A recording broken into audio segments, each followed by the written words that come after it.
Abbo duuba namuma tokko waltima nalleen duuba kun beeksittima atini jechi kan dhageettutti hin beeku jechi tokko kanami annam kan beekta maqaa isa callaayyuu hin beeku gurri isaatu hin beekaa waan jedhan maqaa callaaniti an gurri si beeku yoo jedhan wanni kun maan jechuudha akkas jechuun an hojii ta'eetuyyuu hin beekaa jechuudha dhiirti maqaa callaa qabdu dhiiraniti dhiira maqaa aduun taane dhiir gurraan beekan nami maqaa callaa yoo sin beeku gur keetuyyuu hin beekaa jechuudha nam kennetu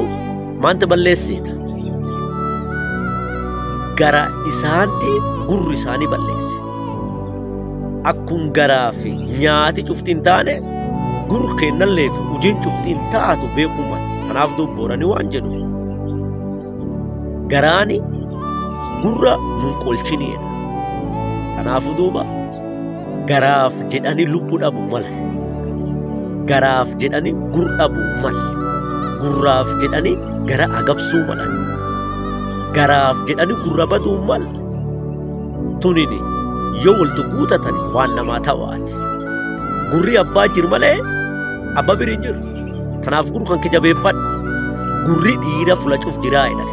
garaachi ammoo abbun biri jiraa jedhan dhiirti sila gara irra tarkaanfatte waan gurra irree gumalte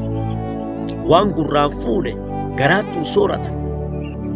yoo sooratani nam gara ofii quubsee gurru fi ballees ta'uman garaan haa to'ate jirtu si jeesullee hin danda'a gurri kuyyoo ammoo abbaan badii dhoowwate yoo mattoota iyyuu si jiraachisa jira du'in ta'inaa du'a gaaf inni du'eeyyuu jirtawa du'aan jiraatanii mee ositti beta booranii waan jedhu gurri bombade roobin galuu jedhaa dammaqe jireenya keessatti hubatte malee waan ta'in waan hubatte sun ammoo qajeelchi tolchi gurri guuri callabaata ka'eennu seeta gurru duudaa qofa kun maan jettee wata nagaa fatte kun eenyummaa ofii beekanii jireenya dhugaa jiraachuu laf nagaa da'uu nagaa naaf oola saniin jedha horaa bulaa deebana